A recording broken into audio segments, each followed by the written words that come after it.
Sir, good morning sir. May nag-surrender ba sa inyo na susi? Po? May nag-surrender ba sa inyo na susi? Ay wala po. Ay kailan? Nahulog kasi yung susi ko sir eh. Susi ng ano po? Susi ng motor. Ganito ba? Oo. Yung the remote sir. Tanong ko sa mga ako. Sige sir. Nahulog ko yung susi ko.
Ayun.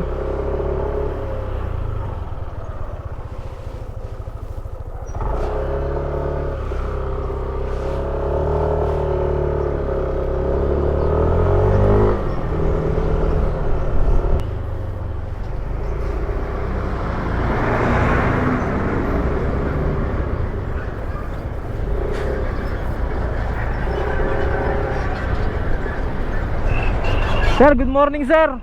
May nag-surrender ba sa inyo na susi? Po? May nag-surrender ba sa inyo na susi? Ay wala po. Ay kailan? Nahulog kasi yung susi ko sir eh. Susi ng ano po? Susi ng motor.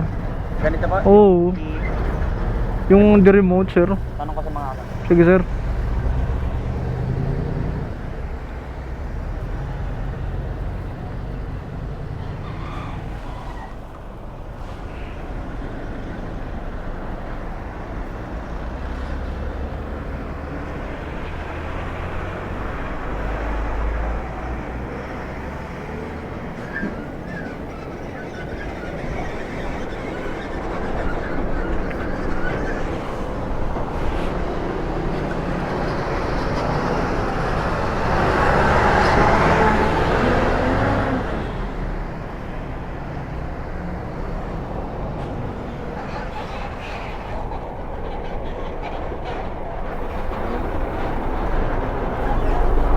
Wala daw po sir.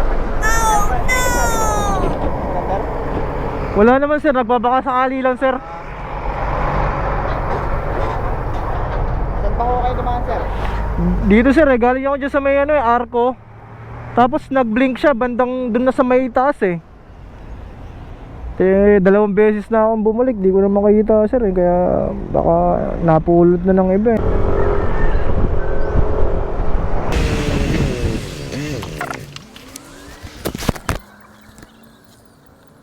Kaya wala nag-surrender sa inyo na susi ito.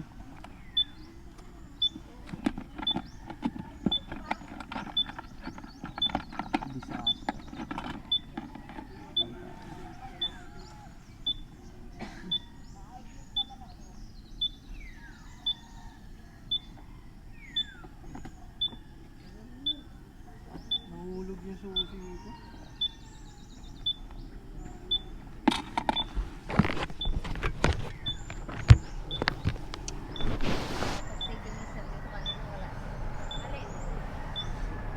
May nakita kang susi te, pansig. Kaya nga te. Nakita ko yan, pag ganun ko nakakabit pa. Nakita ko, hindi po, nung nakatigil kayo dito. Oo nga eh, kaya nga eh. Dalawang beses na akong bumalik-balik, di ko na makita eh. Wala susi. Hindi nawala sa isip ko eh. Akala ko naman, hindi pa kasi, diba? Nakasusi dyan, nakita ko naman pala.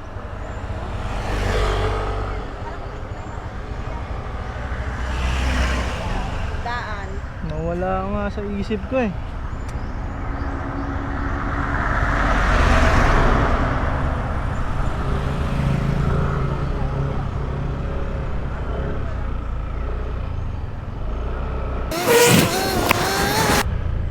Sir, good morning po. Baka may nag-abot sa iyo, nag-surrender sa inyo na susi, sir.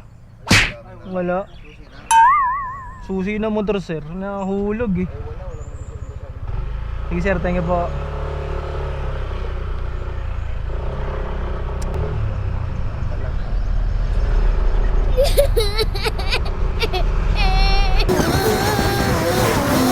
Nahulog talaga siya.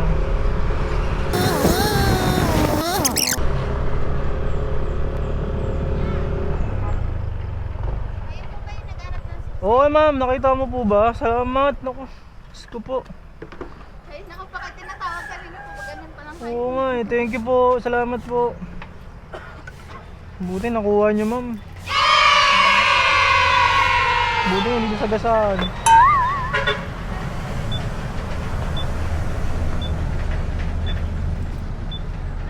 Ikat na lang po. Baka malaglag ulit. Ay!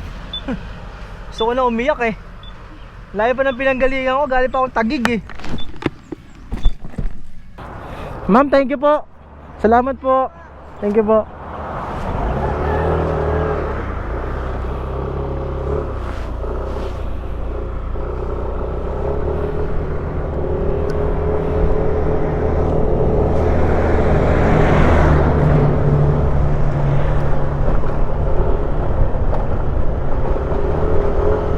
We can proceed.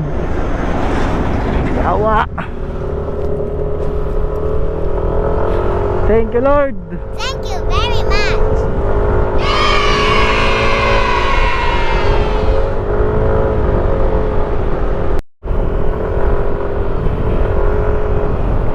Whew, disaster. Grabe nangyari sa akin. Tangahan. Nahulog yung susi. Hindi ko nakuha sa hindi ko nakuha sa U-box. So umaandar ako na yung susi nasa U-box. Ngayon,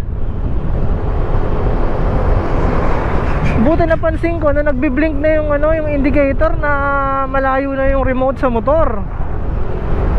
Kaya nakita ko kaagad. Ngayon, nung binabalik-balikan ko na siya, hindi ko na makita yung susi. Naiyak na ako.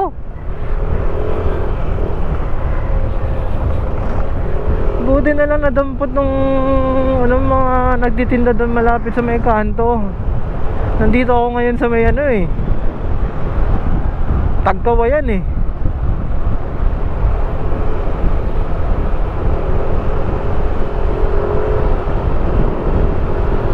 Diyos ko po, naiyak na ako. Thank you po, Lord.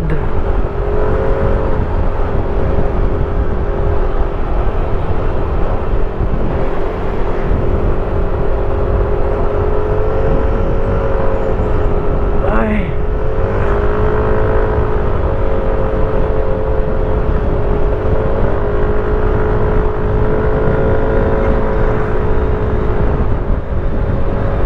Naku, kung nagkataon hindi ako mai-stuck ako dito sa Bicol, mai-stuck ako dito sa Tagkawayan, hindi ako makakauwi. Wala akong remote. Although umaandar yung motor, but then wala akong remote.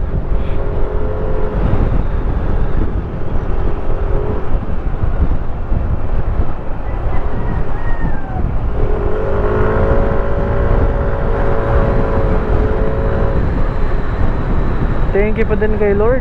Hindi pa rin niya talaga ako pinabayaan.